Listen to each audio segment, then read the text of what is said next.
Retinha final. O slide que eu vou passar agora é. Está aberto. Não, mas o slide que eu vou passar não está aí.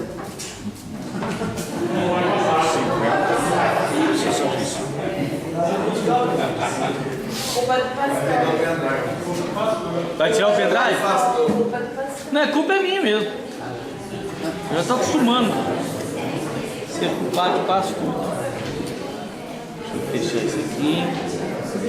Não sei por que esse computador está desse jeito.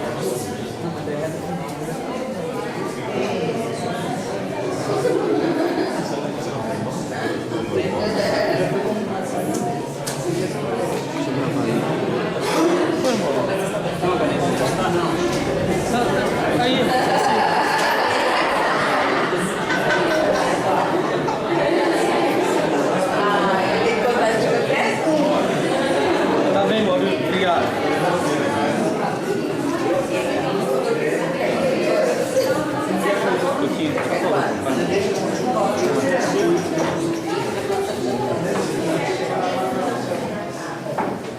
Abre o computador aí.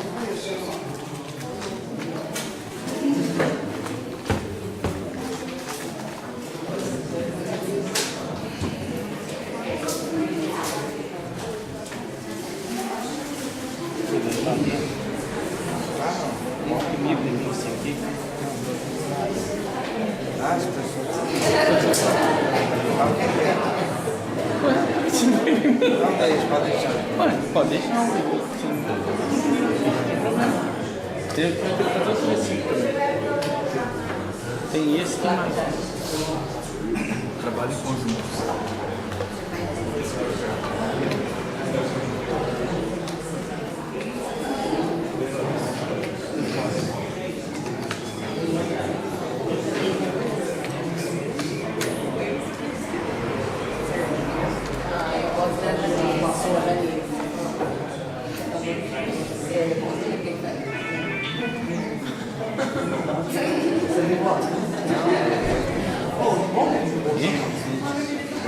Trabalho em conjunto. O trabalho em conjunto você quer ou o vídeo? Trabalho em conjunto.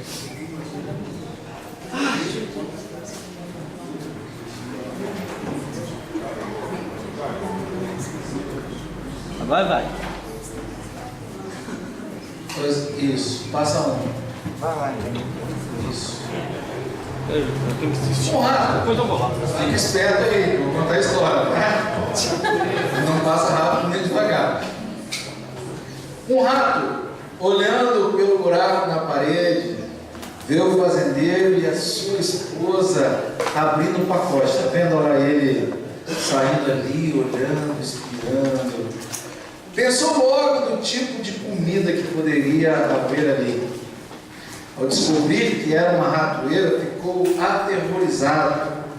Correu ao pátio da fazenda, advertindo a todos: há uma ratoeira na casa. Uma ratoeira, vocês estão entendendo? Desculpe-me, senhor rato. Eu entendo que isso seja um grande problema para o senhor, mas não me prejudica em nada. Não me incomoda. O porquinho chega lá e fala assim: ô senhor rato, eu quero mesmo pedir desculpa, mas não há nada que eu possa fazer. Mas fique tranquilo que eu vou estar lembrando de você nas minhas preces, tá? O boizinho vai lá e fala assim: a vaquinha: o que, senhor rato? Uma ratoeira?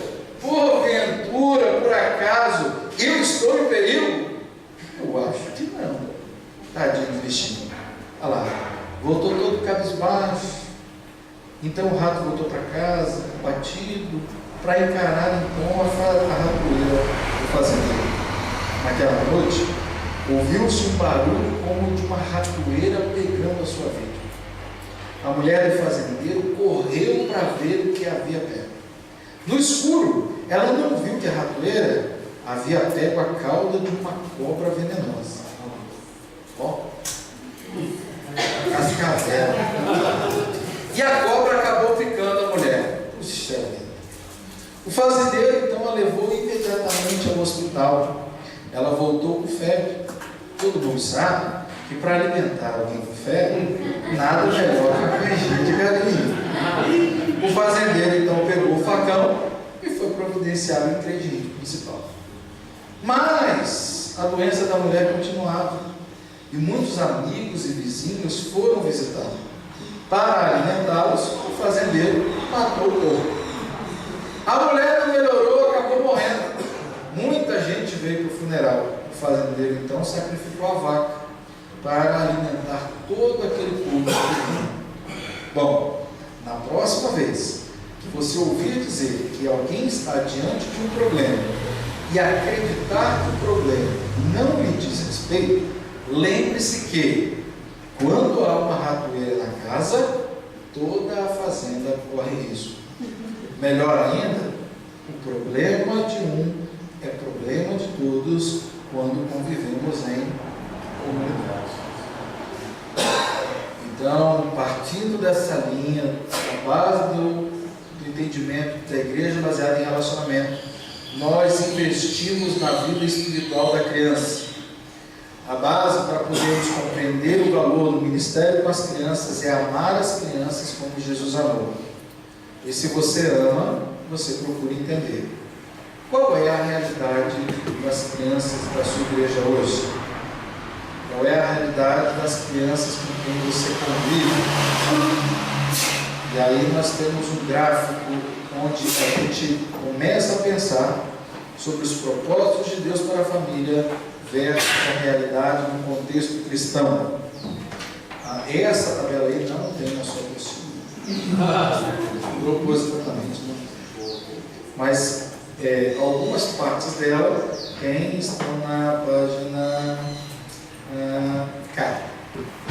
Pais responsáveis por nutrir espiritualmente seus filhos versus uma igreja assumindo a responsabilidade e a terceirização da educação. Um pai assumindo o seu papel de sacerdote do lar, a ausência dos sacerdotes, ou assumido pela mãe, uma inversão de papéis. A família é um ambiente onde se transmite a fé, versus uma família onde não há expressão da fé nas atitudes do dia a dia. Familiares sendo alcançados pelo testemunho dos cristãos, familiares rejeitando o evangelho por causa do mau testemunho dos familiares. Filhos tementes a Deus e aos pais, respeitando e se sujeitando. Filhos insubordinados e autoritários, desrespeitando os pais. Igreja promovendo a integração entre as gerações, uma igreja departamentalizada, afirmando a distância entre as gerações. Uma geração abençoada sendo referência, uma geração desorientada sem referência. Viu que a tabela, o contraste, não é sobre os propósitos de Deus e o mundo. Os propósitos de Deus e a realidade no contexto cristão. Porque em meio à crise que a igreja brasileira vive hoje, e qual é a grande crise da igreja brasileira? Não é a falta de conhecimento, mas a falta de prática. Essa falta de prática, antigamente, nós como igreja andávamos na contramão do sistema do mundo. Nós chegávamos para as pessoas e falávamos: não se deixe influenciar por esse mundo. Esse mundo não tem nada de bom para te oferecer. Cristo é o caminho, a verdade e a vida. E você estando neste caminho, é o melhor caminho para você guiar a sua vida. O mundo não tem nada para te oferecer. Nós temos. Antigamente a gente andava na contramão do sistema do mundo. Hoje, nós andamos na contramão do sistema da própria igreja. Porque dentro da igreja se negociam princípios e valores tanto quanto no mundo. Essa realidade do contexto cristão, antigamente era uma realidade mundana. E hoje está dentro da igreja. Quando você pensava em rebeldia de filhos, você pensava que aquela família não era cristã. Agora, é normal você consultar pais nas igrejas e filho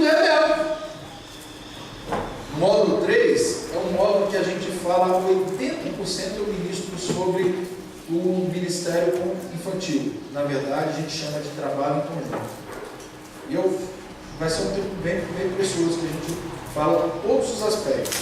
Para o módulo 3, mais do que nunca, é importantíssimo que toda a equipe ministerial infantil sua participe do módulo. O módulo é que ele estivesse desde agora, mas o módulo 3 é imprescindível. Você tem que chamar todo mundo.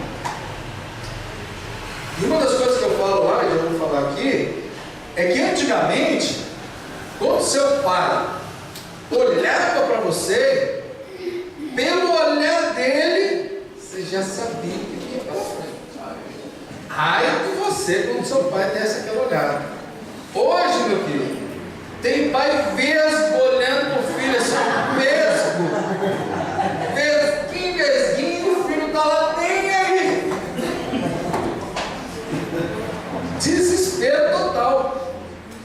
Entende? Filhos totalmente rebeldes e submissos. E isso é quebra de princípios e valores. E tem muitos pais que aceitam isso naturalmente. E falam assim ainda, faz parte dessa geração, Chaves. Hoje, tem crianças que passam mais tempo no smartphone brincando, mais tempo vendo a Peppa Pig, Papai Bobinho, na Discovery Kids, do que se relacionando com os pais. Entende? E aí, o que a gente faz? Como está a realidade das suas crianças? Como a criança constrói o seu conhecimento?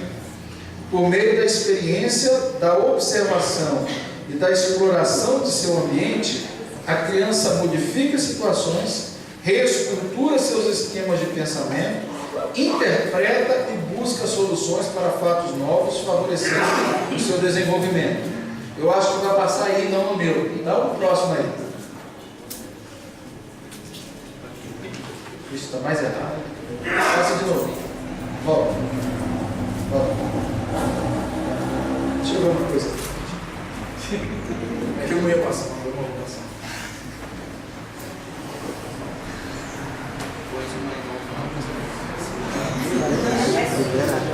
Libera esses três.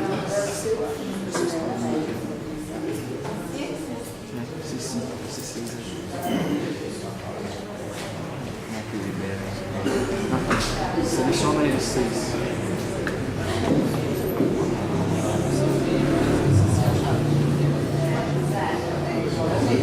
Botão esquerdo. Pode abrir mesmo.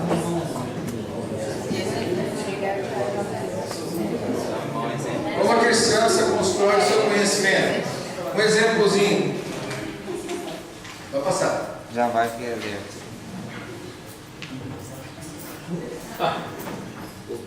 Vamos ler daqui. Crianças, hoje nós vamos passear, nós vamos sair para o bairro para conhecer esse bairro, o professor falando. E olha, vai ser muito divertido. Nós vamos conhecer o nosso bairro e vamos saber de todas as nossas histórias, e vocês vão ver as árvores, e vocês vão ver isso, aquilo. Então vamos contemplando isso para a gente conhecer o bairro. Em frente, em fila de 2 a 2, deem as mãos, não se distraiam aí por causa dos carros, vamos na calçada certinho, não desçam dela e vamos todo mundo andando, acompanhando, conhecendo o bairro. E assim as crianças foram andando, aí faz. E agora, depois de tudo isso, vamos voltar para a aula e cada um de vocês vai desenhar o que mais impressionou vocês no nosso bairro, tá bom? Então eu quero ver o que vocês fizeram. Ninguém quer descobrir?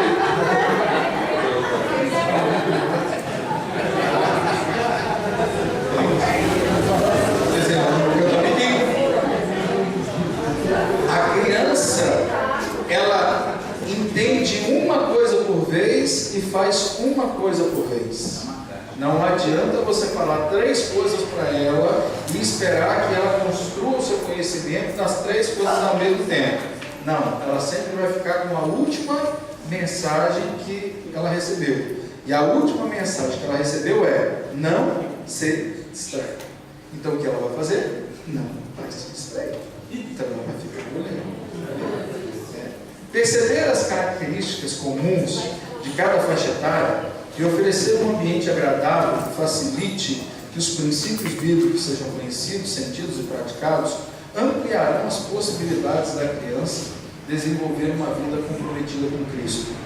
Esse ambiente não deve ser limitado à igreja, mas também desenvolvido no lar e na célula. Por isso, nós trabalhamos o que a gente chama 3 pilares, onde cada pilar tem uma responsabilidade. O primeiro pilar é a casa, os pais. Os pais são responsáveis pela educação e acompanhamento dos seus filhos. Então, hoje, o seu filho é discipulado na igreja? Quem que discipula ele? Quem deve discipular ele? O pai e a mãe. Os pais são responsáveis pela educação dos seus filhos. Não é a tiazinha da escola bíblica dominical. Não é ela. Não é a prof. Entende? Não é o titio. Entende? Que vai estar lá fazendo a educação espiritual do seu filho. A igreja é responsável pela orientação e suporte dos pais para a educação dos seus filhos. Então a igreja orienta, dá o suporte. E a célula é responsável pelo acompanhamento dos pais na educação dos seus filhos. Lembra? Comunidade, treinamento, prestação de contas. Na célula eu vou chegar para ela e vou perguntar assim: e aí? Está conseguindo discipular sua filha? Está tendo tempo de qualidade com ela? Como é que está? Como que está o desenvolvimento dessa criança? Entende? Então, são 3 pilares. Porque se nós queremos ser uma igreja baseada em relacionamento, ela vive relacionamento em casa, ela vive um relacionamento na igreja, e ali, ambos, ela vai aprender a como se comunicar lá fora, principalmente na célula, que tem a parte do evangelismo, que é o ECOS. Então a criança participa na célula, e quando a gente chegar lá no módulo 3, vocês vão ver isso. Ela participa ativamente, porque a criança é a igreja de hoje ou a igreja do amanhã? De hoje.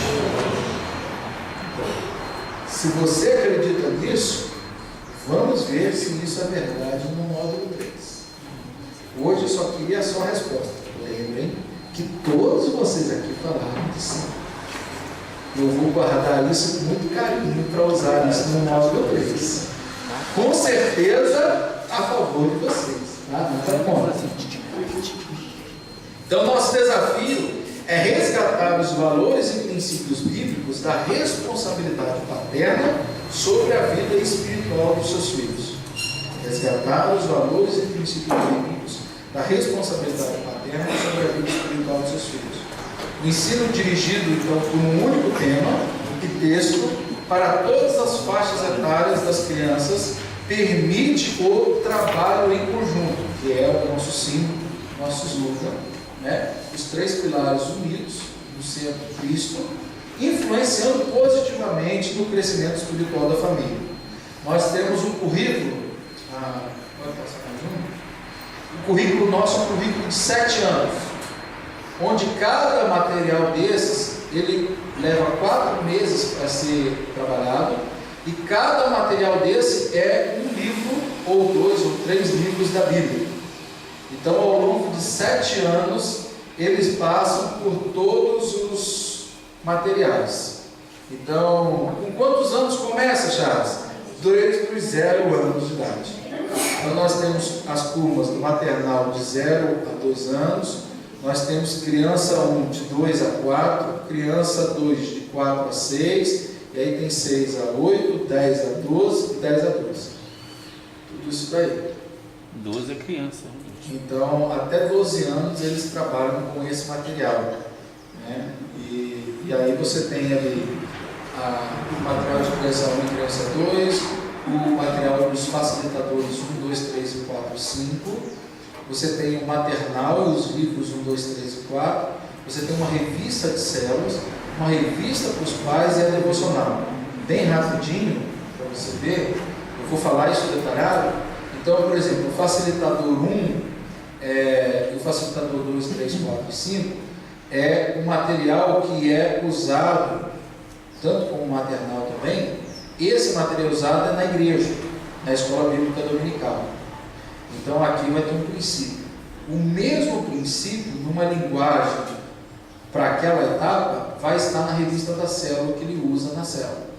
O mesmo princípio, numa linguagem, vai estar na revista dos pais, para que os pais tenham semanalmente um encontro com seus filhos. E as devocionais 3, 4 e 5, que é a partir aqui da devocional 3, de 7 a 8, o 4 de 9 a 10 e o 5 de 11 a 12.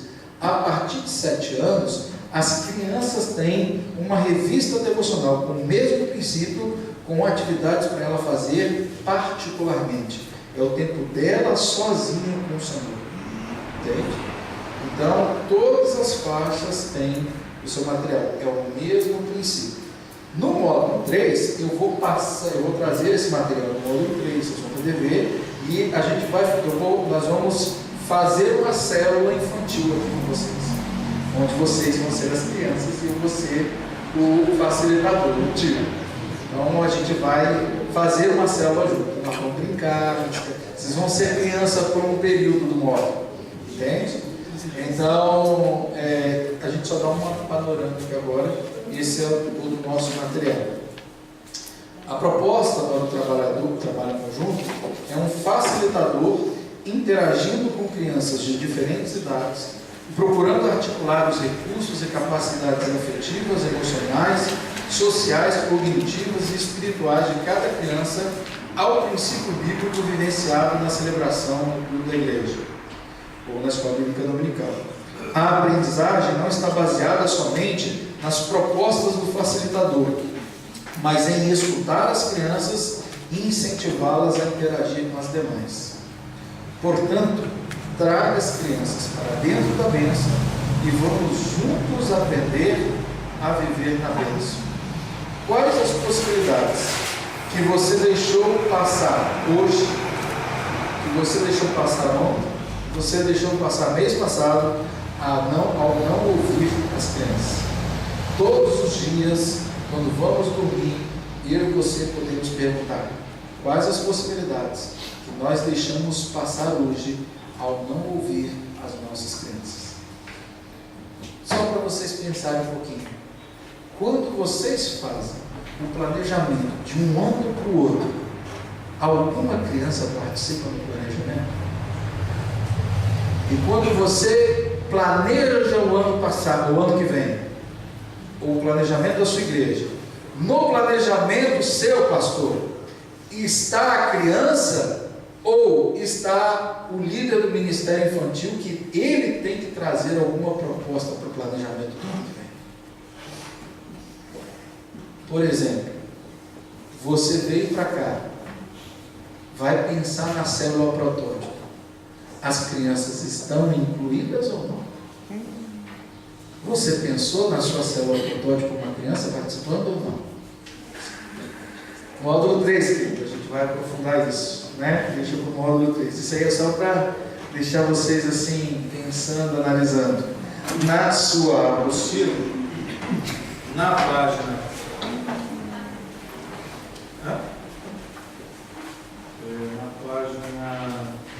Cá. Na página K.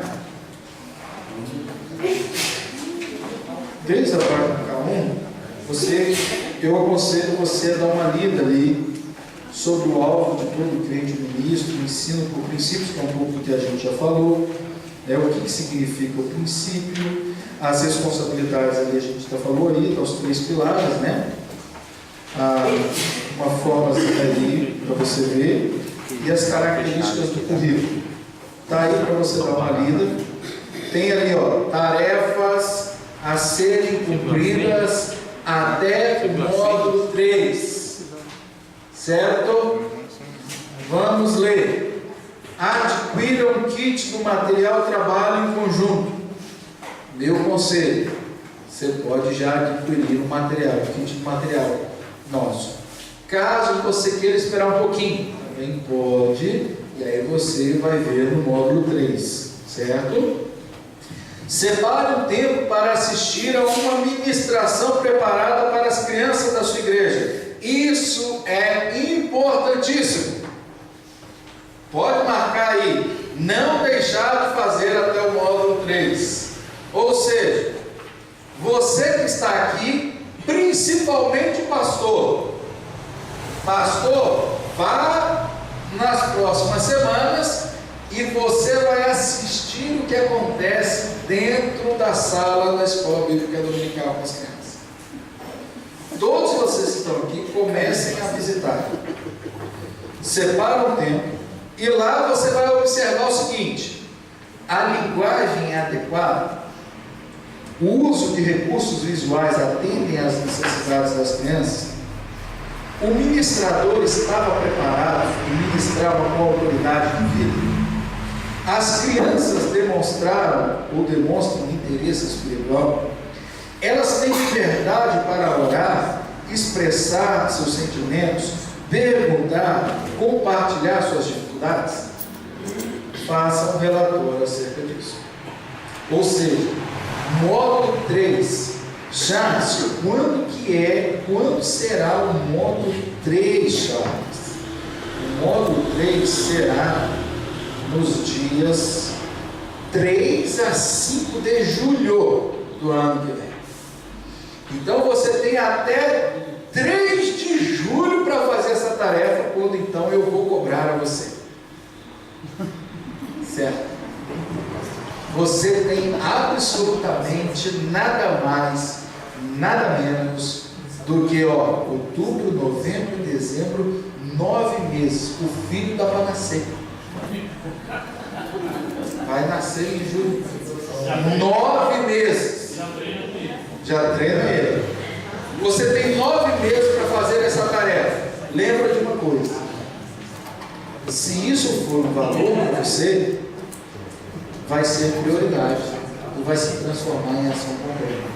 Porque valores são prioridades que se expressam consistentemente em ações concretas. Se isso não for um valor para você, querido, você vai chegar a 3 de julho, quando eu perguntar, você vai falar assim: ai, Thiago, não deu. Não tive tempo. Entende? Pode deixar que eu vou trazer uma cruz para pegar você. Reflita.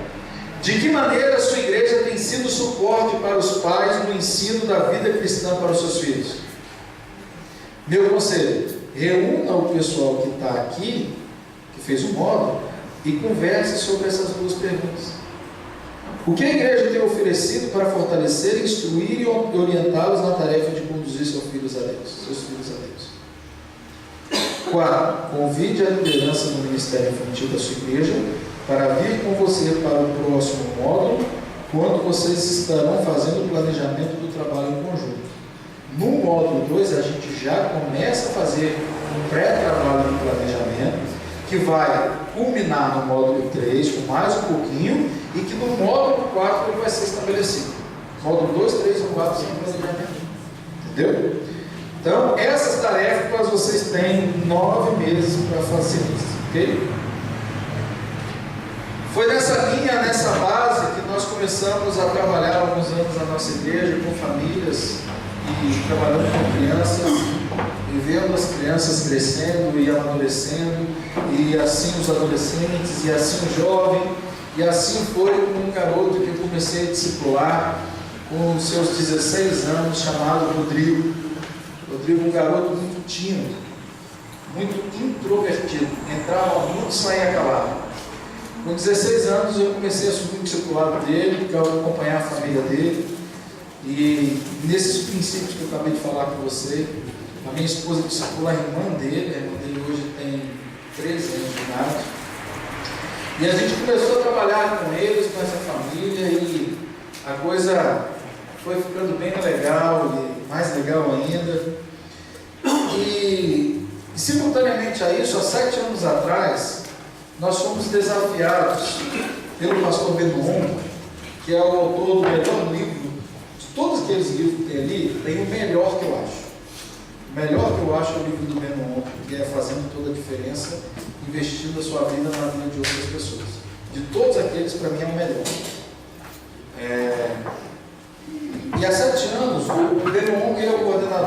mundial do Ministério Intergencial, da rede de missionários.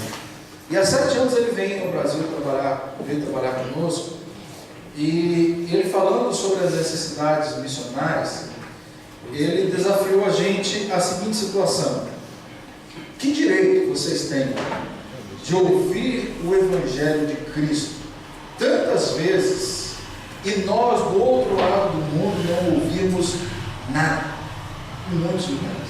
Que direito vocês têm de ter culto segunda, culto terça, célula na quarta, culto de oração, culto de adolescentes na sexta, culto de jovens no sábado, culto domingo de manhã, escola bíblica, culto domingo à noite? Que direito vocês têm de ouvirem tanto do amor de Cristo, da vida de Cristo, e nós aqui na Ásia não temos o mesmo direito, a mesma honra, o mesmo privilégio? Quem deu esse direito a vocês de ouvirem mais do que a gente? E aqui um calor forte dentro da nossa vida, a alma calor forte. E há 7 anos eu aceitei o desafio de assumir a coordenação da rede missionária das igrejas em células do Brasil. E como eu tinha trabalhado um tempo com a Jocum, que é uma agência missionária, eu comecei a tentar sonhar e ver o que eles faziam, aliado à realidade da igreja baseada em relacionamento, numa perspectiva missionária muito diferente. Porque até então o que a gente sabia de missões era alguém num culto especial sentiu um toque, um chamado de Deus, se compadeceu do campo missionário, da realidade, sentiu um chamado de Deus para missões. A igreja então encaminhou esse menino, essa pessoa, ou para a junta de missões da denominação, ou para uma agência missionária, como a Jocum, a OM, alguma coisa, e essa pessoa até então agora ela é missionária do campo da junta, seja a junta batista, a junta presbiteriana, a Jocum, e a igreja de alguma forma tenta ajudar ou contribui para a obra missionária. E de repente o desafio há 7 anos atrás foi pensar assim: quem teve a responsabilidade, quem recebeu a honra e o privilégio de fazer missões? De repente a gente ouviu assim: aí, igreja,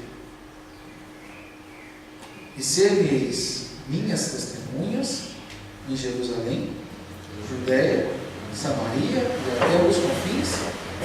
Isso faz parte, compõe ao desenvolvimento do ID. O ID é para quem? Então quem é que envia o missionário? A agência missionária ou a igreja? A igreja. Quem envia o missionário é a igreja. Porque o missionário que vai lá é quem? É a igreja. Se hoje eu vou para um campo missionário, se hoje eu vou servir na Tailândia, eu sou a igreja na Tailândia. Na verdade, eu sou parte da nossa igreja na Tailândia. E aí, como era pensar nisso? Eu falei, nossa, como você chega na igreja e diz um paradigma desse? Olha, quem envia é a igreja e quem sustenta é a igreja, porque a responsabilidade de fazer missões é da igreja, e não tem historinha de chamado, não tem chamado especial. Todos já foram chamados: ide por todo mundo e pregai o evangelho. Alguns vão cumprir esse ide aqui em Andradas, no seu bairro, na sua escola, na sua faculdade, no seu local de trabalho. Outros vão cumprir em São Paulo, outros vão cumprir no Norte e Nordeste, outros vão cumprir onde? Lá na Tailândia, no Paquistão, na Indonésia. E nós fomos desafiados a pensar nisso. E eu mais ainda na responsabilidade de assumir a liderança disso. Comecei nos módulos a falar isso. Recebi uma boa pedrada de algumas pessoas. E comecei a orar e falei assim: Deus, o que você vai fazer?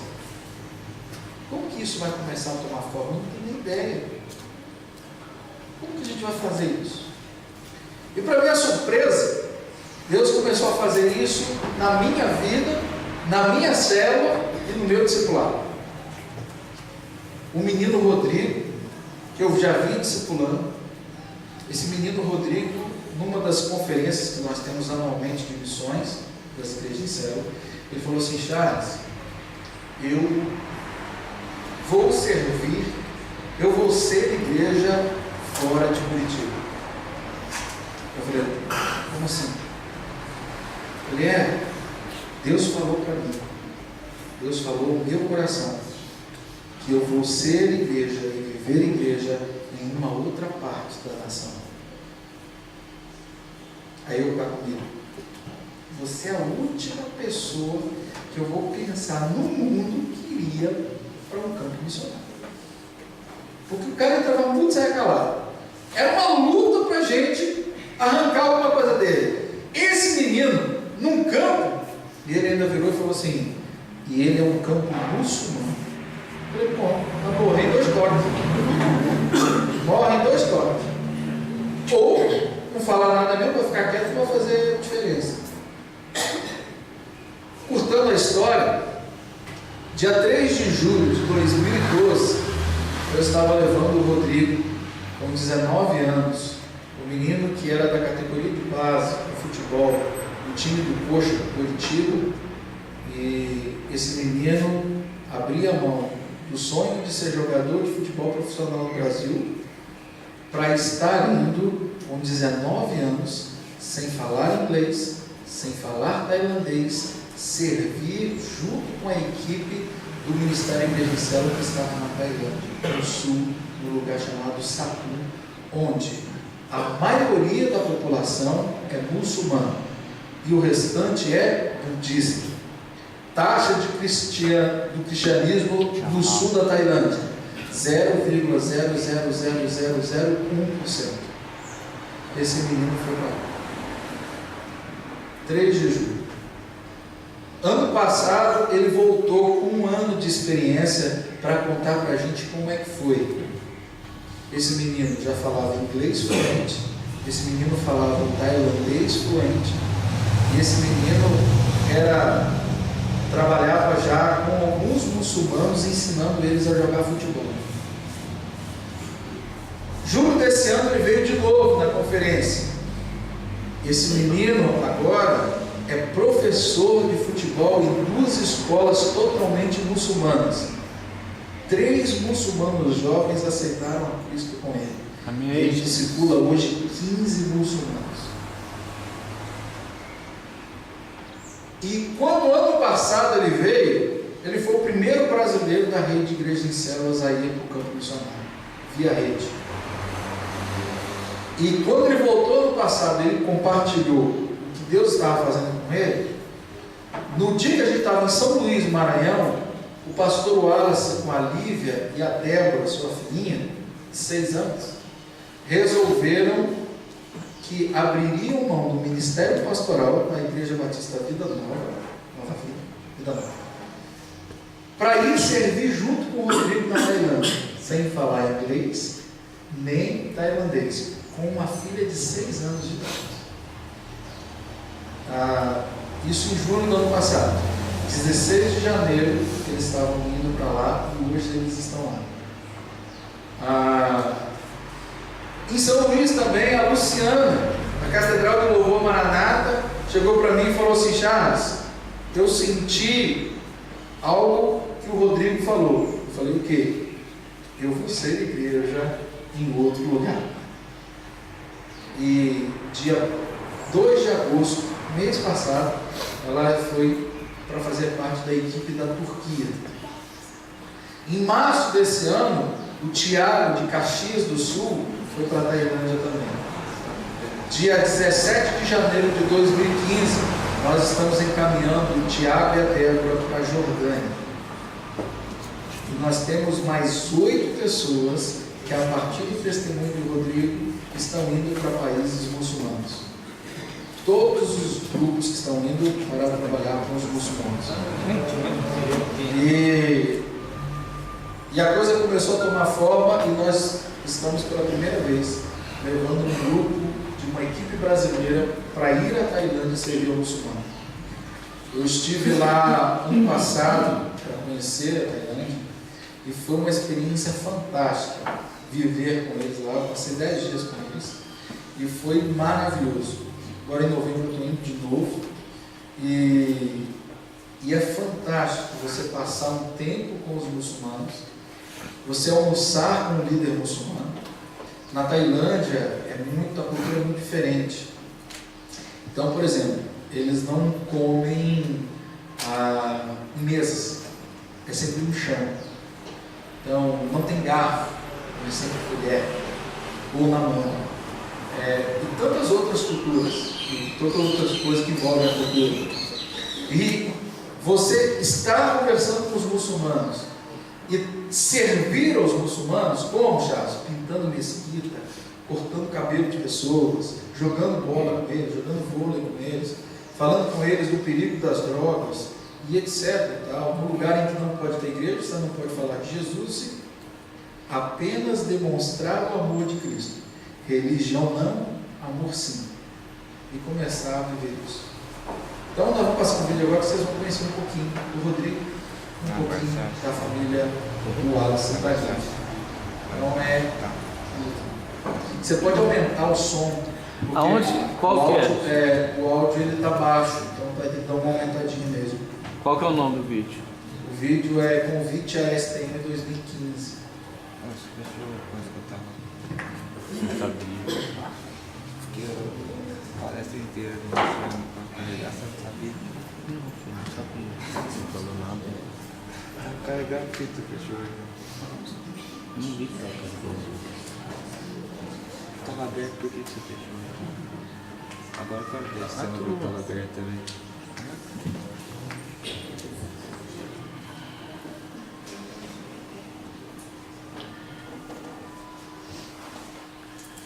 Peraí, cadê você? Eu vou voltar um pouquinho e deixa eu achar o mouse primeiro.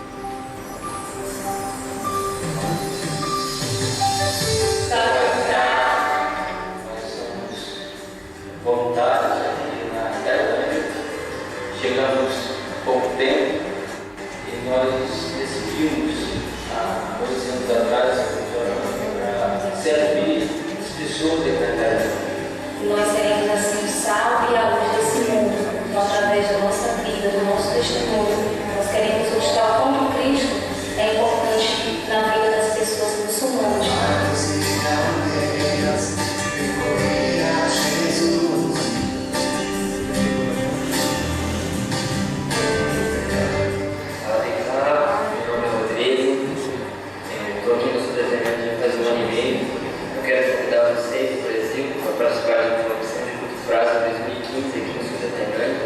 Se você quiser ter uma experiência com muçulmanos, eu convido vocês a participar dessa STM. O jeito da gente falar de Jesus aqui e o jeito da gente dar as boas notícias aqui é muito diferente da nossa realidade no Brasil. Como aqui é uma realidade muçulmana, principalmente na cidade onde a gente está, que 80% das pessoas são muçulmanas, a gente tenta fazer o máximo para servir e mostrar o amor de Jesus. E a gente realmente foca no discipulado. Então, eu acredito que se você vir para esse tema aqui no sul da Tailândia, com certeza Deus vai falar muito do seu coração e o jeito de você pensar e viver o Evangelho com certeza vai mudar o seu povo.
Na verdade, a data mudou, ia ser inicialmente de 5 a 22, mas agora vai ser do dia 12 até o dia 30 de janeiro.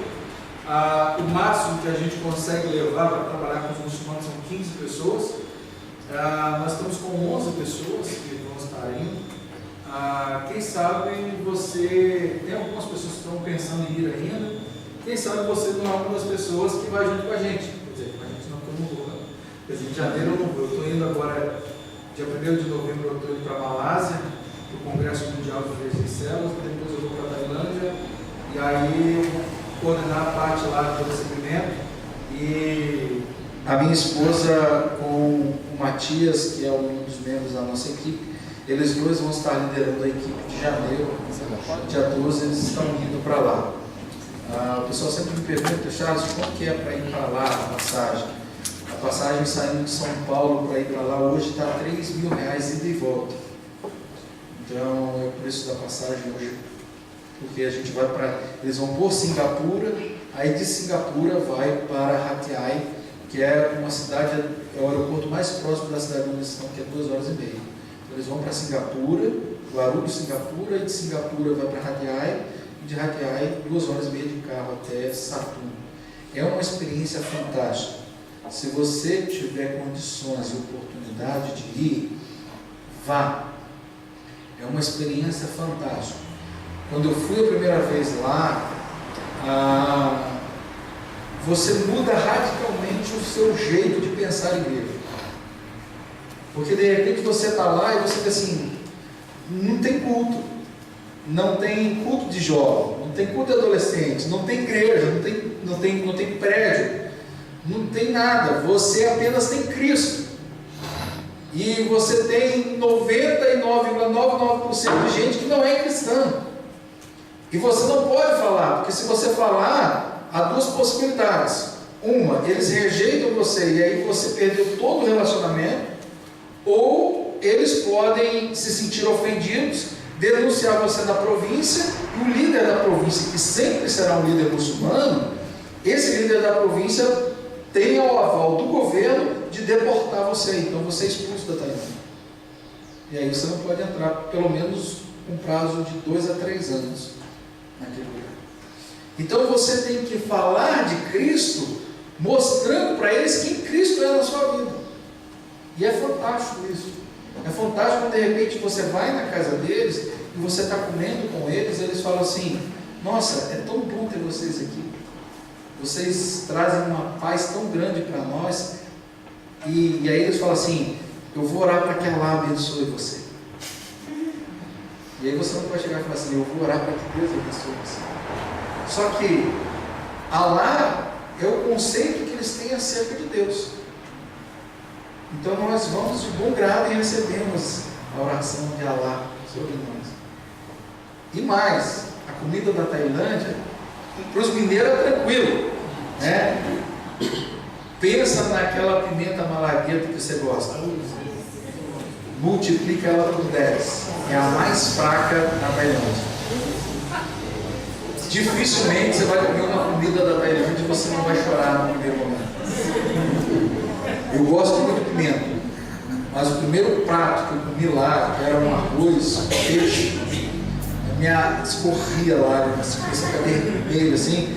Em todo lugar que você vai tem um copo que eles colocam com gelo quebrado até a ponta do gelo, até a boca do copo, com bastante, com chá que eles têm, tipo um chá de groselha, muito gelado, com rodelas de pepino, para quem é aquelas pessoas que não têm muito costume, comendo pepino e tomando para poder aguentar comer pepino. Mas você que gosta de pimenta, é maravilhoso mesmo. A coisa muito boa, muito saborosa. Então é um momento muito único de você viver o cristianismo diferente, entende? Então tudo isso começou a acontecer quando nós começamos a investir na vida de crianças, jovens, adolescentes, trabalhando os princípios e os valores, aqueles 3 pilares. É isso que a Débora, com 6 anos hoje, servindo na Tailândia, ela vive isso. O que eles estão fazendo hoje lá, Charles? apenas aprendendo a língua e tendo os primeiros passos de convívio. A nossa dinâmica de trabalho há equipes das igrejas em células em vários lugares. Então, quando alguém quer ir servir lá, nunca essa pessoa vai para um lugar onde não tenha ninguém, que não exista chão de trabalho. É sempre um lugar onde já tem uma equipe estabelecida. Então, ele se junta lá. No caso da Tailândia, eles trabalham, lá é uma ONG, que é a LifeNet Foundation. Então, a ONG, ela trabalha com plataformas. Então, tem cursos de línguas, que é o inglês, o chinês. Você tem a plataforma de futebol, que o Rodrigo é o líder. Você tem plataforma de vôlei, você tem plataforma de artesanato. Então, e aí, com a ONG, eles alugaram um prédio, e nesse prédio as pessoas podem ir lá fazer curso. E aí, na Tailândia, eles usam muito a xerografia, muito xerox. Então, o que acontece? Eles cobram como se fosse no nossa moeda aqui, porque na Tailândia a moeda é muito desvalorizada. Então, nós somos ricos em relação a eles. Então, é como se fosse uma xerox lá que custa 1 centavo. Então, eles cobram 1 centavo, digamos, numa loja normal eles vão cobrar 3 centavos. A LifeNet cobra 1 centavo. E aí o pessoal muçulmano vai lá tirar as xerox. E quem é que trabalha na parte logística da LifeNet? Muçulmanos. Por quê? Porque tendo um muçulmano trabalhando ali na organização, na LifeNet, os muçulmanos acabam vindo. E os donos, os gerenciadores da equipe da LifeNet, que contratam esses muçulmanos, são os missionários. Aí você pergunta, e esses muçulmanos que trabalham lá, recebem salário? Quem que paga ele? A equipe de missionários. Mas quem que sustenta o missionário? Nós, a igreja. O Rodrigo é um missionário da nossa igreja. Na verdade, o Rodrigo não é simples missionário. O Rodrigo é a nossa igreja, uma parte do nosso corpo local, servindo no exterior. Então, Thiago, como que é o sustento do Rodrigo? Nós o sustentamos integralmente. E qual é o custo que ele tem hoje lá? Para pagar comida, aluguel, etc. e tudo, e ainda sobra dinheiro. R$1.500. Então, R$1.500 é o sustento dele. Então, mensalmente, a nossa igreja deposita na conta dele R$1.500 e nós sustentamos ele integralmente. Então, quem sabe aí, se você quiser mais informação, depois a gente conversa, tá bom? Tudo muito bom, tudo muito legal. Mas vamos às tarefas agora, né, querido? As plenárias terminaram e agora vem mais tarefa. Tarefa 1 eu já dei daquela. Vai anotando. Tarefa 2, página I1. É uma página só. Escrito: quadro do fluxo de transição. Certo? O propósito desta sessão é dar a você uma visão geral do processo de transição. Se você entender o fluxo dos eventos a longo prazo, você pode prever necessidades, evitar armadilhas e usar os recursos mais úteis em cada parte da sua jornada. São 5 fases. Visualização. Como pegar uma visão sólida do ministério baseado em células e como ganhar uma compreensão mais clara do modelo. Fase 2. Preparação.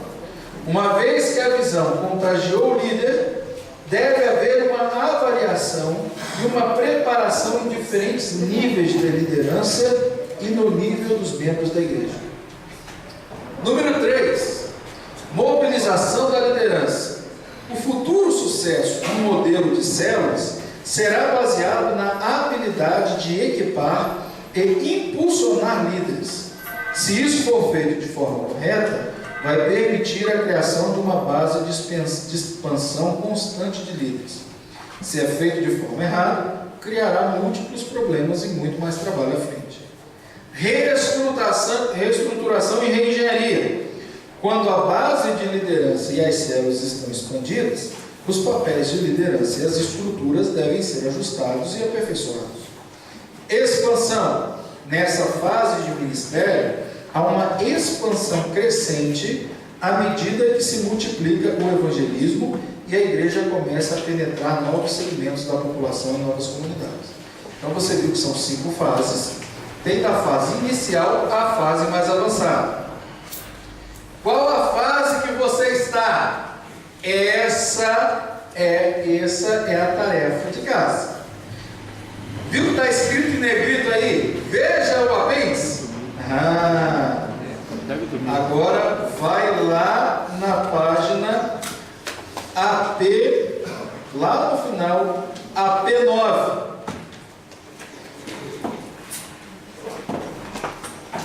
Você vai ver que do AP9 até o AP20 tem todos eles explicados. E aí lá na página AP20, olha lá no final, AP9 até a AP20, você vai ver que são as 5 fases mais detalhadas. E está lá no final, AP20, avaliação e ação. Responda às perguntas abaixo individualmente e depois discuta com a sua equipe de liderança. Então, tarefa 1. Você, até o módulo 2, o módulo 2 será quando?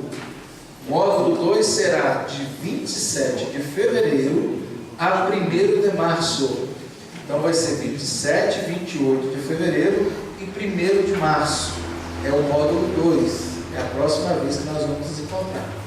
Isso dá a você 5 meses para fazer as tarefas.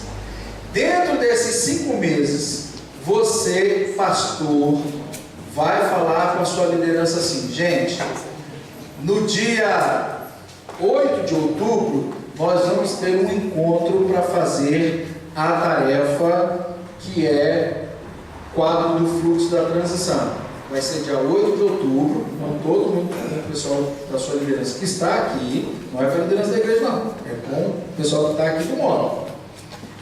Dia 8 de outubro às 19 horas. Então eu preciso que cada um de vocês, até o dia 8, leia a P9 até a P20, responda a pergunta do AP20, para que no dia 8 a gente faça o quê?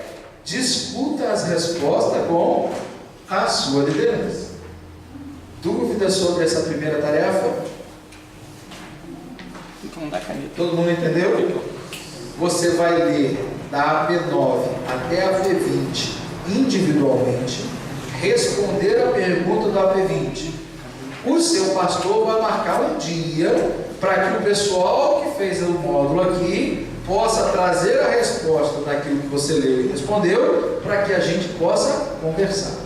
Tarefa 1. Certo? Tarefa 2.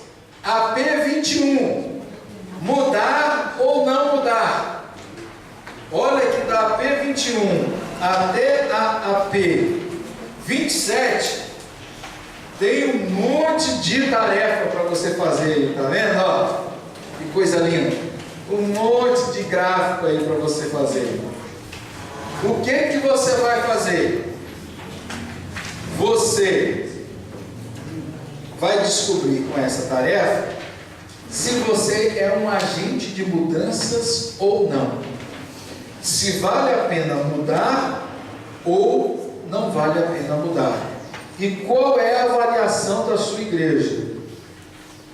Por exemplo, perguntinhas que tem ali a partir da AP22. Para pastores e suas equipes conversarem. A sua igreja está preparada? Como aberta está a sua igreja para mudança? O que isso ensinou a você a respeito da prontidão global da igreja para mudança? Relembre 2 grandes mudanças que foram tentadas por você ou por outros pastores nos últimos 5 anos ou mais. Há blocos poderosos na igreja que vetam as mudanças? A sua igreja é saudável ou doente? Quanta credibilidade você, pastor, tem para trazer uma mudança? Há uma atmosfera de oração na igreja?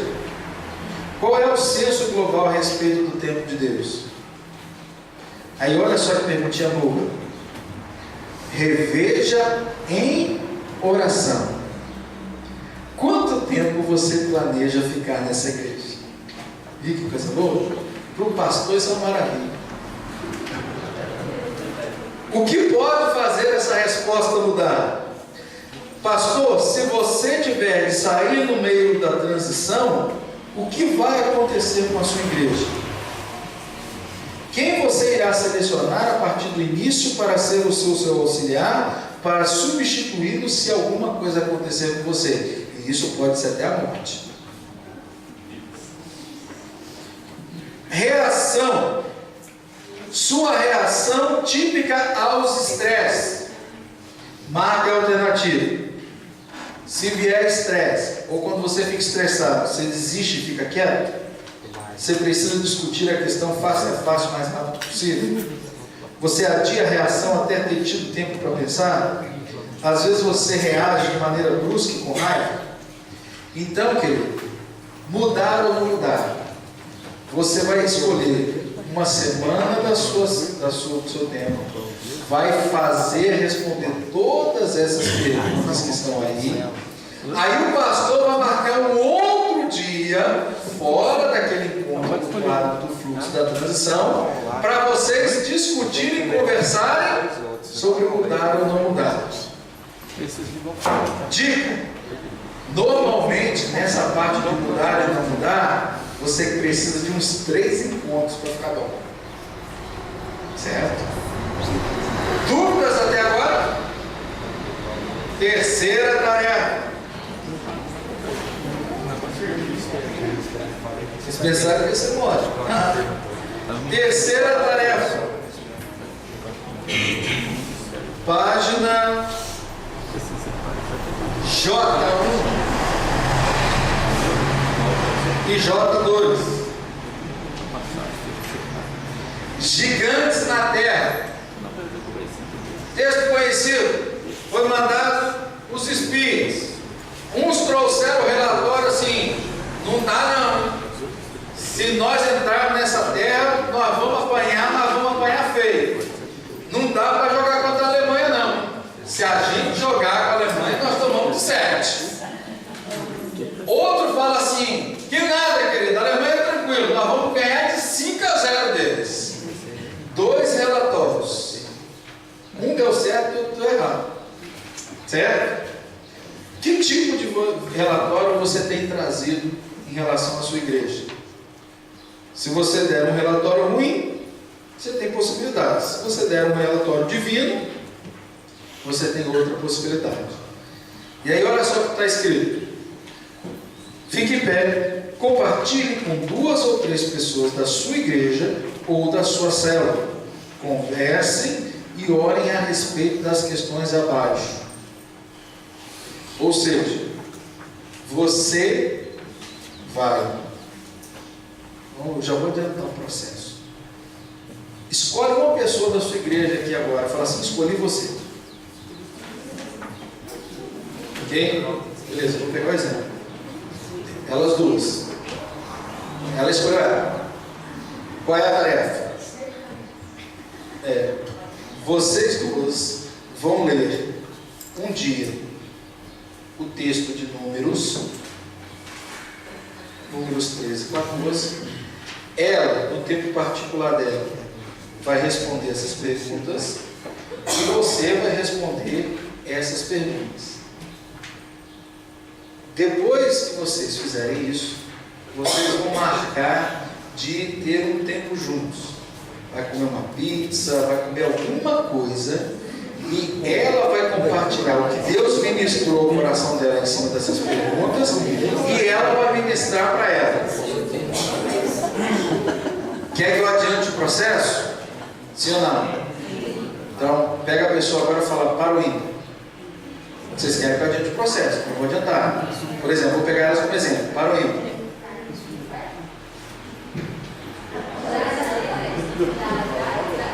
Quem ganhou?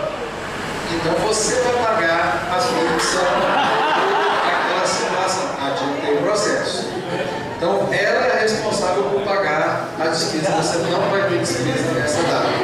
É assim que você vai fazer, certo? Você vai tirar para o IVA. Ok? Então essa tarefa vai ser com uma pessoa. Não pode ser o seu marido, não pode ser a sua esposa. Tem que ser uma outra pessoa que participou desse módulo. Ok? Tranquilo? Quarta tarefa. Vocês pensaram que esse módulo?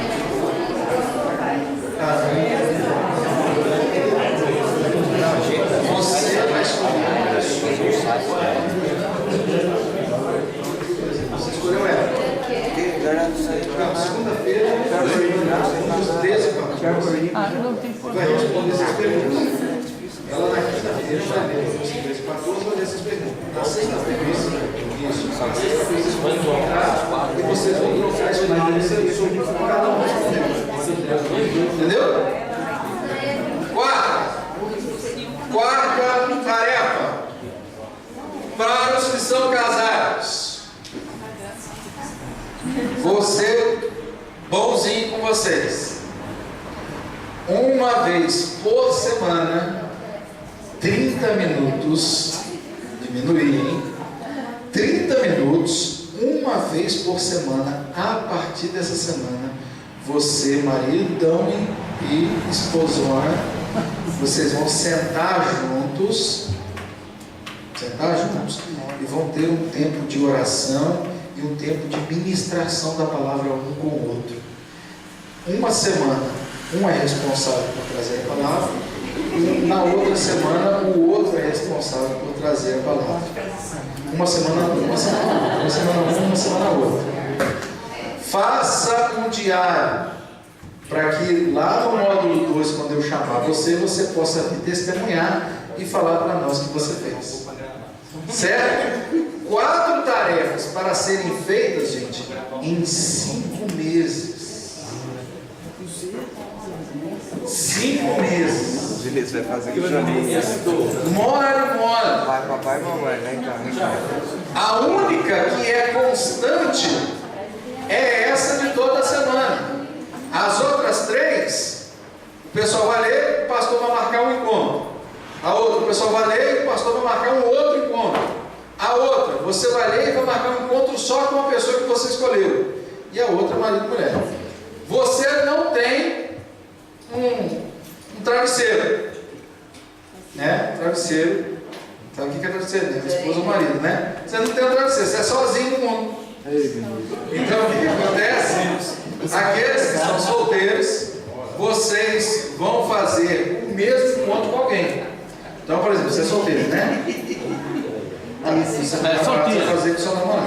Ele, por que ele não está aí? Não é crente, não. Sangue de Jesus tem poder. Vai converter ainda. Sangue de Jesus tem poder. Essa é isso mesmo. Tá. Então, você pode até fazer com ele, deve, na verdade, deve. Mas essa tarefa específica, você vai fazer com alguém da igreja que seja solteiro. Que está aqui. Tem alguém da sua igreja solteiro aqui? Se tiver, você... Com a Lidinha eu faço. A Elza, quem que é Elza? Levante a mão, não quero separação. Então, você tinha alguém já previamente? Não? Tá. Então, por exemplo, vocês acertam isso. Mas pode ser que sejam vocês duas. Então, semanalmente, um encontro de 30 minutos, onde vocês vão ter um tempo de compartilhar a palavra e ler juntos. Lembre-se de uma coisa: eu não estou dando essa tarefa à toa para vocês. Alguma coisa a gente espera que isso aconteça daí. Lógico, eu já vou falar para vocês o que eu espero. Normalmente não falo, eu vou falar para vocês. Tudo isso, gente, significa relacionamento. Se nós queremos ser uma igreja baseada em relacionamento, então nós vamos começar a viver isso na prática. Então entenda, relacionamento é um valor para você? Se você diz que sim, essas tarefas vão se tornar prioridade na sua vida. Porque valores são prioridades que se expressam a si mesmas consistentemente em ações concretas. Se você não fizer, a conclusão é o quê? Isso ainda não é um valor para você. Por não ser um valor, não se tornou uma prioridade. Não sendo prioridade, não se tornou uma ação concreta. Então é lógico que a avaliação que eu vou fazer no módulo 2 de vocês é se isso tem sido um valor para vocês ou não. Para o pastor isso é extremamente importante. Porque quando chegar no módulo 2 e eu fizer a pergunta, e você vê que membros da sua igreja que estão aqui não fizeram, você tem que ficar de orelha em pé. Porque se eles estão aqui, estão ouvindo e não estão vivenciando isso, eles não são tão inovadores quanto você imagina. Então talvez você tenha que ter um pouquinho mais de cautela na hora de fazer a célula protótipo para colocar ele. E aí a gente fala isso no módulo 2. Entende? Então não é à toa que eu passo essas tarefas para você, não é à toa que isso está na sua apostila, entendeu? É porque tem algo que a gente quer alcançar com vocês. Seria muito fácil eu falar sobre números 13 e 14, dar respostas para vocês. Só que é isso que as pessoas já estão acostumadas. Vão para ouvir uma explicação. Não. E aí o que vai ter nesse encontro? Deus vai falar com ela. Deus vai falar com ela. Elas vão multiplicar a vida de Cristo uma para outra. É mais do que simplesmente fazer um estudo bíblico do texto de Números 13 e 14 e responder a umas perguntas. Ela, já estou dando a dica, eu também não falo isso, mas tudo bem. Ela não vai fazer isso. Tem que partir dela o entendimento, depois de tudo que ela ouviu durante esse final de semana, assim, Deus, o Senhor é o grande edificador. E o Senhor deseja relacionamento. Eu vou me encontrar com a Mariana. Eu vou encontrar com a Mariana semana que vem.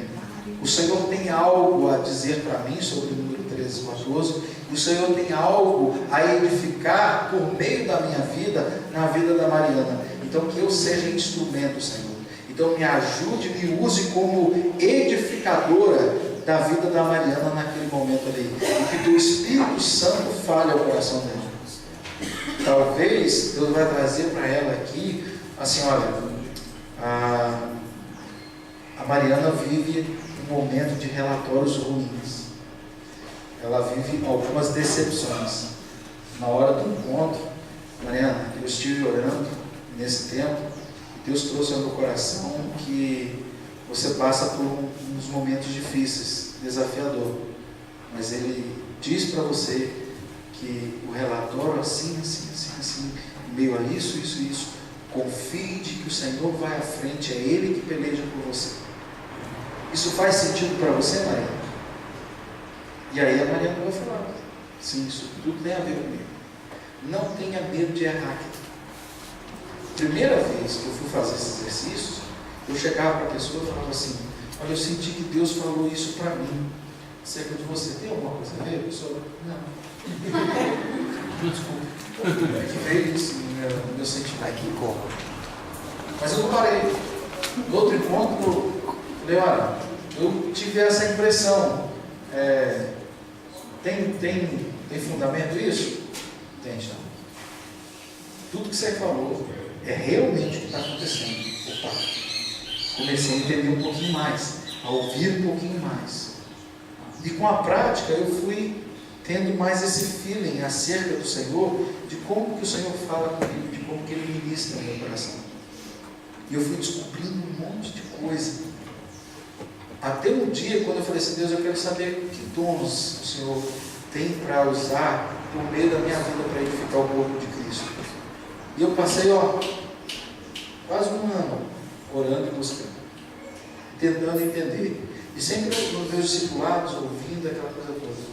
Até que um dia, sem eu esperar, eu meditando um texto que eu ia compartilhar com uma pessoa que eu estava discipulando, e na hora que eu estava orando, Deus falou assim para mim, você vai ministrar cura sobre essa pessoa. Ela está com essa enfermidade. Que começou com o coração começou a acelerar. Que eu nunca tinha tido aquela experiência, eu falei assim, nossa, gente, caramba, negócio sério, e ele nunca tinha falado para mim. Eu falei, nossa, que doideira, né? E eu cheguei para a pessoa na hora do nosso encontro, depois que a gente falou, eu naquela fala, meu Deus, eu queria você querer. Eu não sei se eu realmente ouvi de Deus, mas eu acho que dentro dessa experiência eu ouvi. E Deus trouxe ao meu coração que você hoje tem um problema de apendicite. E Deus me levou a orar por você, porque Ele vai te curar agora. Então eu vou orar para que você seja curado. Ele começou a chorar. Ele falou assim, eu tenho um problema. E explicou as situações lá, o que ia acontecer. E aí eu fui e orei por ele. 2 semanas depois ele foi no médico e não tinha mais nada. Amém. E uma das formas como Deus, ao longo do tempo, tem usado a minha vida é sob o ponto de cura. Eu não saio orando e curando todo mundo. Mas é uma experiência que eu tenho dentro da edificação do povo de Cristo, do dom da cura. Então, eu fui descobrindo isso ao longo do tempo. Ao longo do tempo eu fui aprendendo a ouvir, a entender e a sentir o feeling de Deus falando. Então é prática. Então quando a gente coloca tarefas como essa, é para você exercitar isso. Então não tenha medo de errar. Entende? No início é sempre assim, querido, em qualquer lugar. Entende? É igual você pensava, o cara que acabou de se formar em médico, fez a residência em cardiologia, você precisa fazer uma cirurgia, ponte de safena. Você vai procurar aquele camarada que acabou de sair da residência agora, ou você vai procurar um médico mais especializado? A tendência sua é procurar um médico mais especializado, afinal de contas é uma ponte de safena, né, querido? Mas como que o camarada vai chegar a ter um cara experiente se ele não abrir alguém primeiro? Então você pode abençoar a vida de alguém sendo o primeiro. E se você morrer? Faz parte da história. Morreu, o cara era inexperiente, ele estava adquirindo, mas passou a morte e falou: eu não podia ter feito isso, tá? Próximo já não. Você vai ser bobagem. Entende? Você tem uma profissão. No início da sua profissão você era o bambambam que você é hoje? Não. Você nunca. Hoje, o que você é na sua área profissional não foi construído de uma hora para outra. Foram anos de experiência. Quem querido? Pastor Galdino, Deus abençoe vocês. 27 de março nós estamos juntos aí novamente. Tá bom? 26 de fevereiro. Detalhe. Você pode trazer pessoas novas para fazer o módulo 2? Pode. Não tem problema. Se o seu pastor não está aqui, fala assim: ó, não fui eu, o Charles é que mandou falar. O Charles mandou falar que você tem que estar lá, de qualquer jeito. Se você não estiver lá, ele vai ligar para você do meu celular e vai falar contigo que você tem que estar aqui. Então traga o seu pastor para cá no próximo módulo. Se você que está aqui, pastor, vou pegar o exemplo do Galdino. O Galdino está aqui com a igreja dele. Mete pressão em cima do homem, porque ele também vai meter pressão em cima de você. Entendeu? Então, ou seja, nós vivemos comunidade. Assim como ele é responsável por cuidar da vida de vocês que são aqui da PI de Andradas, vocês também são responsáveis pela vida dele. Se ele, porventura, um dia não estiver bem, a culpa não é tão somente dele, mas de você que também não tem cuidado dele. Então, nessa semana, leva um porquinho para ele de presente, leva um peixinho, um potinho de leite condensado, um sorvete, alguma coisa assim. Ele vai fazer isso também. No Natal, o pastor vai dar um presente para cada um de vocês.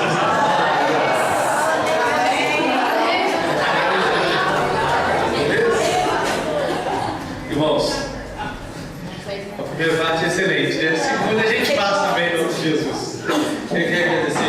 Charles, né, pela disponibilidade de estar com a gente, que Deus abençoe. E é isso, vamos estar lutando, né, para a gente entender a visão e a direção de Deus. A minha oração antes desse encontro, e tem sido já há algum tempo, é o seguinte: Deus, qual a direção do Senhor para a minha vida, para o meu ministério? Cada um da gente possa pensar assim. Não vou enrolar muito, porque nós temos a Santa Ceia e vamos almoçar.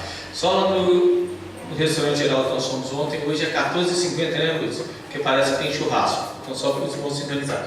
Quero contar o pastor Giovanni, pastor Sérgio, pastor Itamar, pastor Dionísio, para nos ajudar na Santa Ceia. Não sei se eu ver aqui, não, deixa eu ver a quantidade. O ministro, o resto serve. Pode vir para aqui. Nós somos 2, 4, 5 pastores.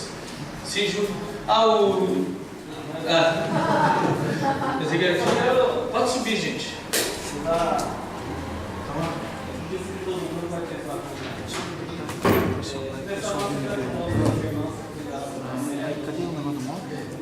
Amém. Diaconisa Vera, transmita às irmãs. A Vera, gente, eu vou falar uma coisa. Se toda igreja estiver diaconisa com a Vera, vocês estão perdidos, porque eu sofro com essa mulher. Mas a gente agradece a todas as irmãs que ajudaram, não só trabalhando aqui, que forneceram os bolos, as irmãs que oraram, né? Eu brinco com a Vera, eu tenho muita liberdade de brincar com ela, eu pego o pé dela, xingo ela, toda vez que eu vejo ela, eu tenho que xingar ela, senão ela fica feliz. Mas realmente aqui na igreja a gente tem uma turma de diaconia que está presente, que estão em disponibilidade. É muito joia realmente que Deus continue abençoando. Eu quero ir para os irmãos. Oi, filho. O contato, né? O contato dele está lá, né? Twitter, Facebook e Maria. Eu quero pedir aos irmãos, o Charles deu um exemplo aqui, eu quero gastar 2 minutinhos com isso. Tocou muito meu coração, que já tem tocado há algum tempo. É muito gostoso a gente escutar quando os jovens decidem servir o Senhor. Mas é muito difícil como pai, quando chega um moleque e fala com seu pai, quer ir para o Sudão do Sul.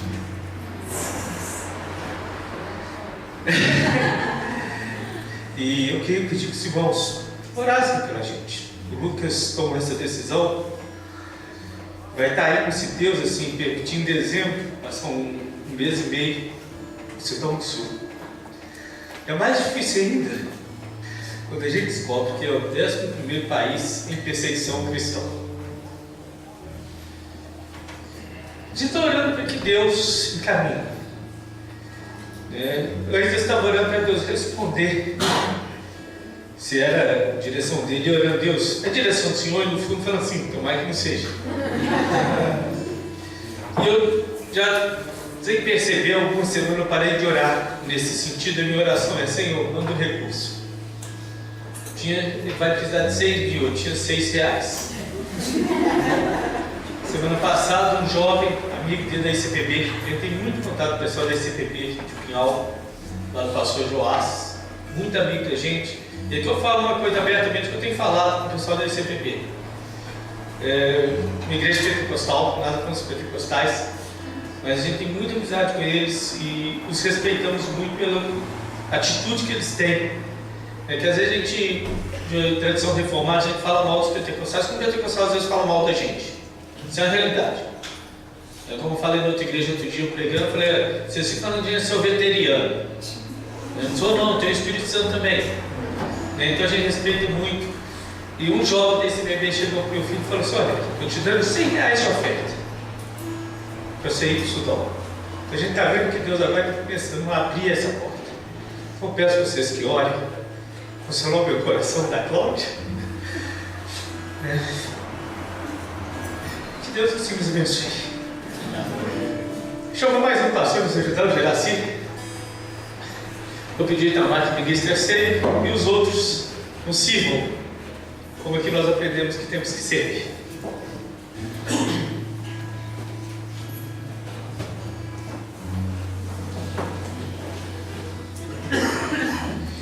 Creio que realmente é um dos momentos mais sublimes na vida da igreja, esse momento em que a gente participa da ceia do Senhor.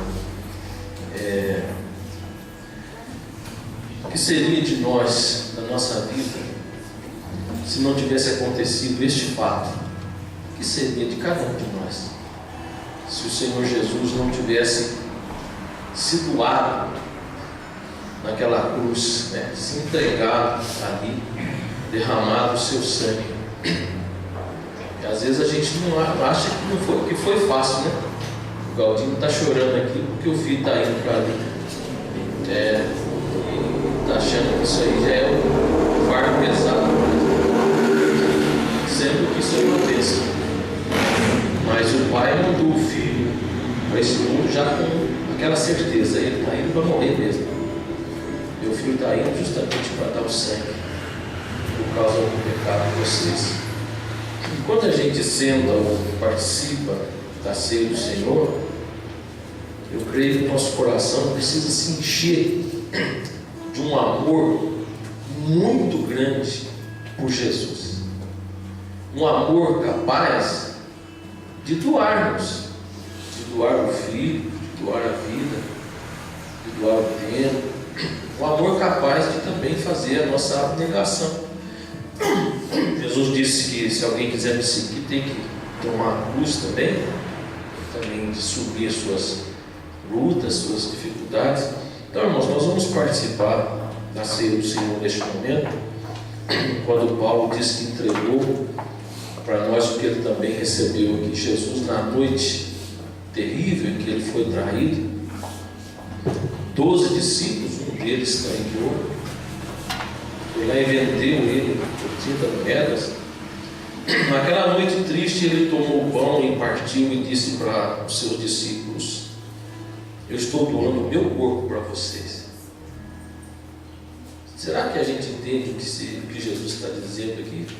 Estou doando o meu corpo. Ele chegou a transpirar sangue, tal foi a tormenta, a luta, a angústia, a depressão que ele passou naquele momento ali. E aí ele diz: eu estou doando a vocês o meu corpo. E depois toma o cálice e se dirige para eles e diz para eles: olha, isso aqui é o meu sangue que eu estou entregando para vocês. Meus queridos, realmente nós precisamos, quando tomar este pão, esse cálice, estarmos nos enchendo com esta verdade, para que essa verdade não seja apenas um ritual religioso. Eu tenho dito na minha igreja que tenho visto milagres acontecer algumas vezes em que nós participamos da ceia. Já vi uma senhora ser curada naquele momento, porque Jesus disse que pelas minhas feridas vocês serão curados. Quem sabe nós precisamos ser abençoados essa tarde, já é tarde. E quem sabe esse corpo e esse sangue possa nos encher nesta hora aqui de uma nova vida, de uma libertação, de uma nova unção, de uma nova disposição para servir aquele que deu a vida por nós. Então eu convido os irmãos a participarmos neste momento desses elementos. Vamos fazer mais uma oração. Pai, nós estamos diante de Ti nessa hora e nós estamos aqui alegres, felizes. Tivemos um tempo, Pai, de ministração, de receber ensinamentos, instruções importantes. Sabemos, ó Deus, que isso pode mudar a vida de cada um que está aqui. Sabemos que isso pode fazer uma revolução na vida das pessoas que estão aqui, mas nós sabemos que por nossa conta, por nosso esforço, nós não vamos conseguir, Pai. Mas se o Senhor nos ungir, nos capacitar, nos iluminar, nos der realmente uma direção certa, só com a Tua ajuda a gente pode realizar tudo isso que nós ouvimos aqui. E nós vamos agora, Pai, participar dessa ceia e pedimos ao Senhor que cada alma seja edificada agora com ela. Cada espírito, corpo, mente esteja sendo trabalhado, curado, abençoado por suas feridas, Jesus, na cruz do Calvário. Que o nosso coração seja realmente ministrado agora com a bênção do Senhor, com a presença do Senhor. Nós sabemos que isso não é o corpo, mas a tua palavra diz que esse pão espiritualmente vai ser o teu corpo em nós, e esse cálice vai ser o teu sangue lavando, purificando, abençoando a nossa vida. Então, pela fé, espiritualmente, nós queremos agora ser abençoados por ti, em nome de Jesus. Amém. Jesus, tomando o pão, distribuindo aos seus discípulos, ele disse: comei dele todos.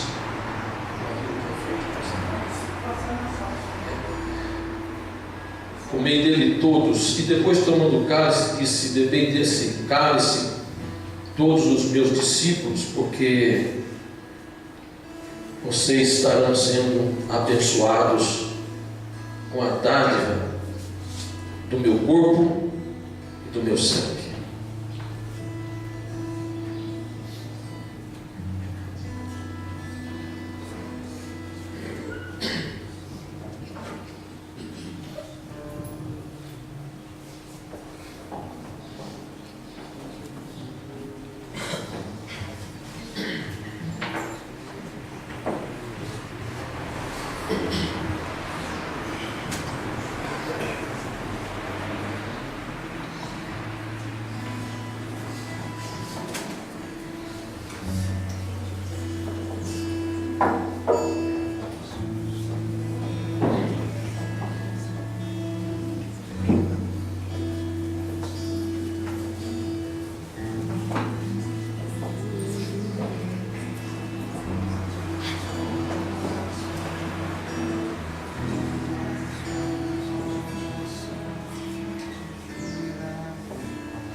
Não foi esquecido, por favor, queira manifestar-se, se atende.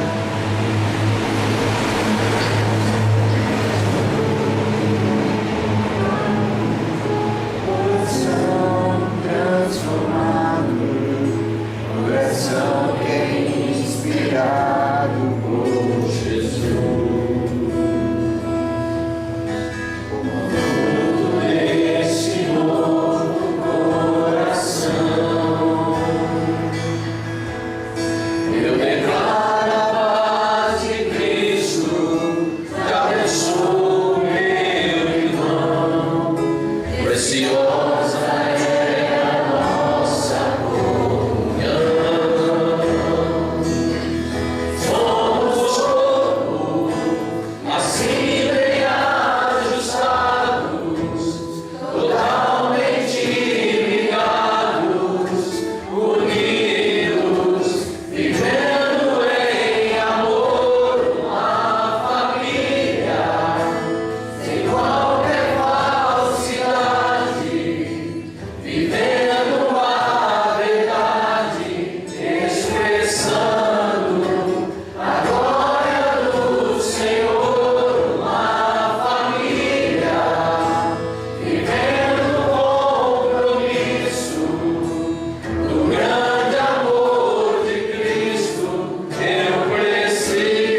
ministrado sobre a questão de relacionamento. E Paulo fala que nós todos fazemos parte do mesmo pão, né? Nós comemos o mesmo pão. Eu e você participamos disso, bebemos do mesmo cálice, recebemos do mesmo Espírito. Nós somos um povo que faz parte do mesmo corpo. Isso porque Jesus nos comprou com o seu sangue e nos fez um. Jesus, tomando o pão, disse: comei dele todos os meus discípulos, porque isso é o meu corpo, que é oferecido por vós. E depois de cear, tomando o cálice, ele disse: isso é o cálice do meu sangue, o sangue da nova aliança derramado em favor de vós, para a remissão dos vossos pecados. Bebei dele todos, porque todas as vezes em que vocês comerem deste pão e beberem desse cálice, estareis anunciando a minha morte até que eu venha. E aí nós vamos sentar juntos. Jesus prometeu isso, e nós vamos participar na eternidade. Por isso, enquanto eu não venho, lembre-se disso, faça isso em memória de mim.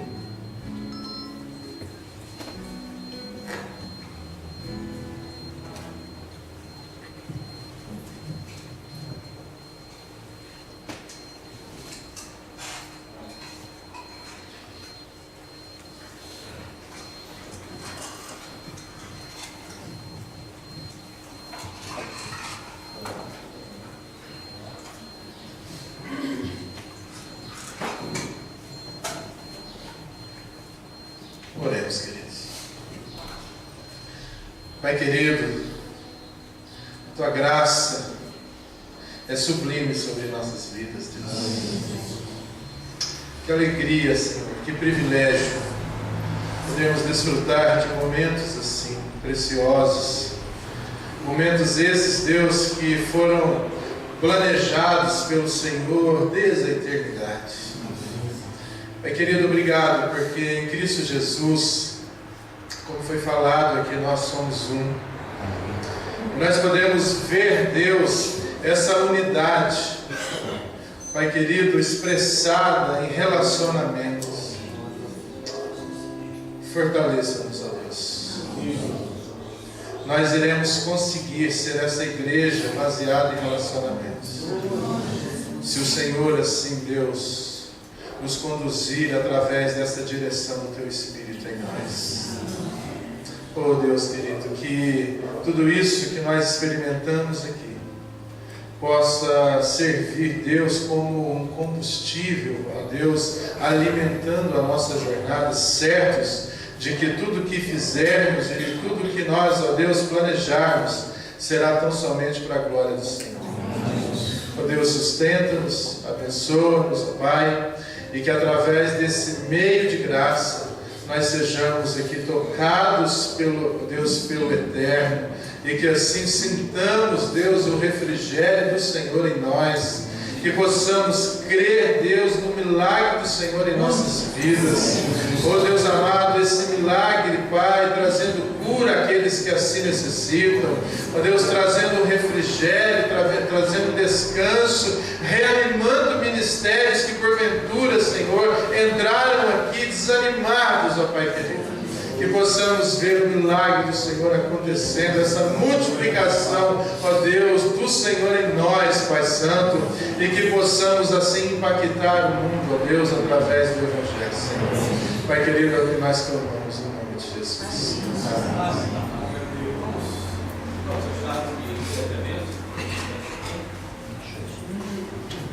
E aí, só lembrando, o pessoal que quiser conhecer o Nicolas, depois nos avisa de o que quis querer. Pai, nós te louvamos muito mesmo por esse tempo. Obrigado pelo precioso, a honra, o privilégio que nós temos de viver comunhão e relacionamento. Muito obrigado mesmo, Pai, porque tão grande é o teu amor por nós e a presença, o poder e o propósito do Senhor, nosso Deus, na vida de cada um de nós. Nós queremos dizer para o Senhor nesse momento que nós te amamos, que tu és um amado da nossa alma. Que a graça do nosso Senhor e Salvador Jesus Cristo, o amor de Deus, o eterno Pai, e as doces consolações do Teu Espírito Santo, seja para a Tua igreja aqui reunida nesta manhã, como todos espalhados pela face da terra, desde agora e para todos sempre. Amém. Deus abençoe os irmãos. Esperamos revê-los novamente em fevereiro. Enquanto vocês estão se ajeitando aí, só me escutem enquanto vocês estão ajeitando. O precinho de 110 não é o preço passado pelo MIG. O MIG era 128, nós conseguimos fazer 110. Não digo que na próxima vez nós vamos conseguir. Gente, bom almoço para todos. E quem vai querer ir lá conhecer a Casa Geral? Deixa eu só ver se vamos ter gente. Pessoal aqui, pessoal de bandeira. Então vamos almoçar rápido. Quem chegar aqui